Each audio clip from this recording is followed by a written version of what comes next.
You're approaching the universe with a completely wrong instrument, the intellect. Your intellect itself is an instrument which can only dissect and know things. There is no way your intellect can know anything, perceive anything without dissecting. Without prior information about it, you cannot know. If you see anything new, there is no way for you to know. Now you really want to know your daughter, would you like to dissect her? No. No. That's definitely not the way.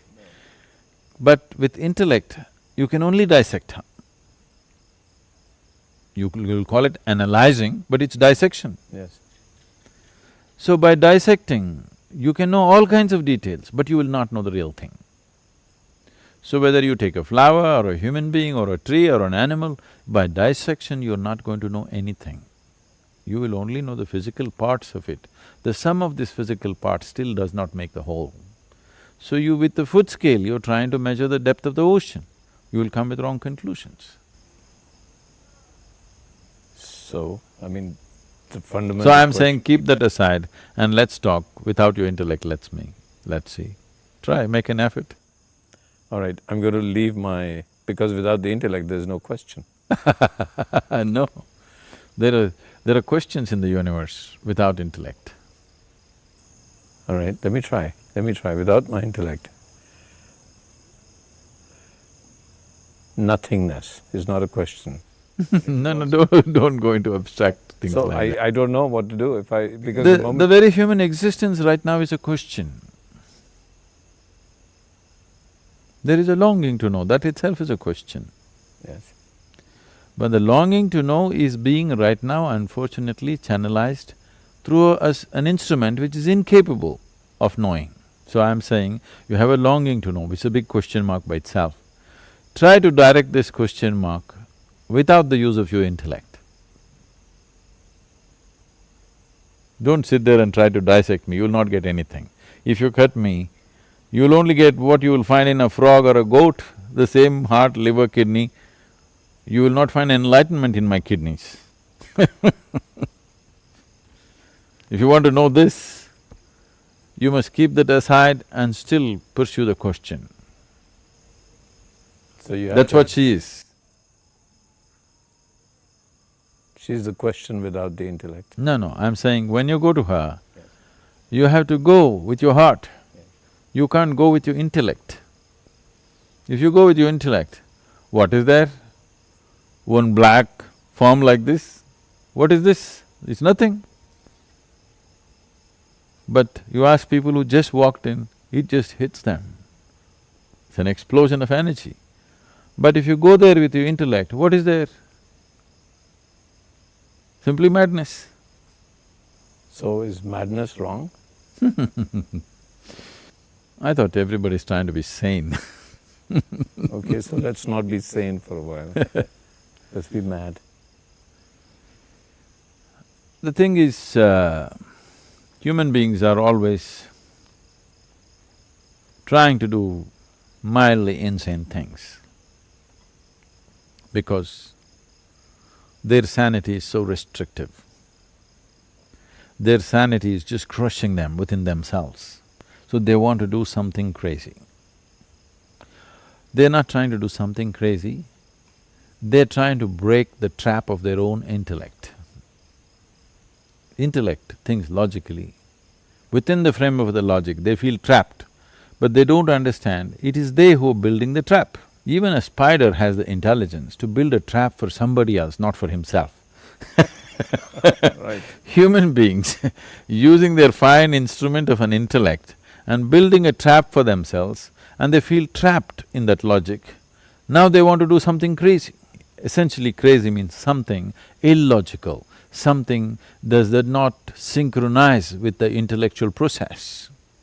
Every time they do that, either through drug, a drink or some other mad act that they do, they're crossing the line of their logic and they think it's great. I'm saying, let's do it consciously. You don't have to do any insane risky thing, you can sit here and live that. I'm saying, someone who builds a trap for himself, of his own logic, he is truly insane, but he thinks he is sane. Your very concept of sanity has to change. There are questions in the universe without the intellect. What does that mean? Well, if you close your eyes, or don't close your eyes, if you open your eyes, you let your mind aside for a while and you just pay attention, naturally the longing and the wanting to know kicks in. Human beings naturally want to know the deeper aspects of life. No human being, I don't think, and at least according to Sadhguru, no human being looks up at the stars and thinks, oh, I don't really know what's going on over there. I don't even know what's going on anywhere, but that's okay. I'm okay with being stupid or ignorant. That's not the case. What has happened is human beings have made a deal with their ignorance. Okay, I'm not going to go too much into the ignorance because it makes me feel bad, so I'll just dumb it down by drinking, smoking, doing X, Y, and Z, and kind of distracting myself for some time. If you really want to know the true essence of life, you can't think about it. Because thinking is a superficial process of the mind. It's just very basic, how to put two pieces of things together, how to destroy something, how to do this, how to do X, Y, Z, how to build a building. That's tiny. But to really know something, to truly understand something, you can't let the thinking process intervene. You can know things beyond the intellect, or below the intellect, I should say. When you stop thinking, when you let your mind just relax for a while, that's when you can actually truly perceive. And that's the actual correct word, is perception. You can perceive things that are much deeper than your intellect can imagine. So what happens is, how does perception work? Well, things go out. Energy of your third eye or pineal gland goes out, it touches an object, and it comes back in, and you can know that very intimately. Much more than if you were to open it up with a piece of knife or some other thing, and then investigate, oh, what's going on here? That can only be a logical process. That can only be a surface level thinking process. It's like knowing what's in the center of the sun. If I tell you, oh, it's a bunch of hydrogen atoms burning very intensely, and would you know that? Oh, yeah. No. Do what Einstein did. He sat in his chair peacefully, closed his eyes probably, or just paid attention, just observed, just became receptive, and things, realities, perception occurred to him. He didn't go thinking about it. That's not the way to know things.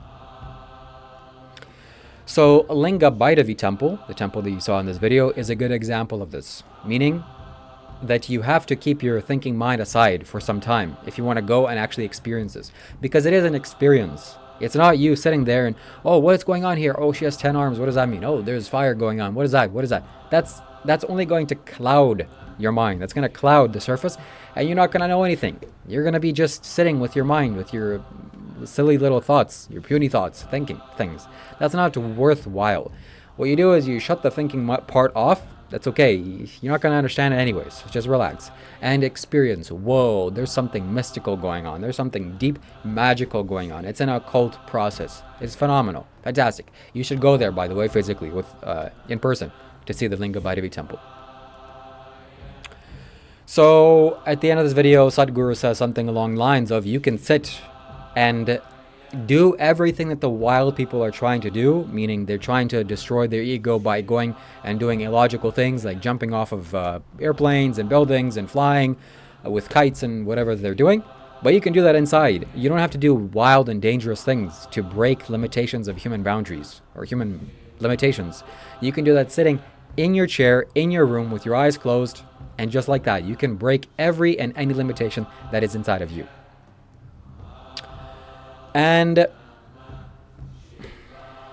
yes, 90% of the society is bonkers, mad. People are doing things that they don't even know what they're doing or why they're doing it, only because everybody else is doing something. Human beings are more similar to sheep than, well, human beings have sheep-like tendencies because it's very safe to do what everybody else is doing. It's very safe. And it's not only safe because the survival is safe, but safe because you'll fit into the rest of the people and you want to fit in. That's why people have the same haircut, the same dressing style, the same way of talking, the same everything. Why? Because they're trying to fit in, they try to keep safe. You not wanting to keep safe, you wanting to detach yourself from whatever is sanity, so-called sanity. That's That's the ultimate level of spirituality. So fundamentally, you don't know what this is or what's going on. Just sit down, pay attention, close your eyes, and really go into the not knowing, or I don't know. That's really spiritual. And if you want to help to get there, buy yourself some spiritual tools. Like this is a spiritual tool connected to this guy, Shiva, the Adiyogi. Phenomenal, fantastic spiritual tool. Make you so much more powerful than you currently are. Will enhance your intelligence. Will do so many miraculous things to you. All you have to do is buy it and wear it. You can buy it where? ShivaKailash.com. As well as some other fantastic elements, fantastic metals like I'm wearing virtually all the time, 24/7. One of the most potent and powerful spiritual metals you can acquire in the human physical realm is this. What is this? You have to find out on ShivaKailash.com. And most importantly, reach out to me for a spiritual consultation. First 30 minutes is free. Do yourself a favor. Talk to me. I'll change your life.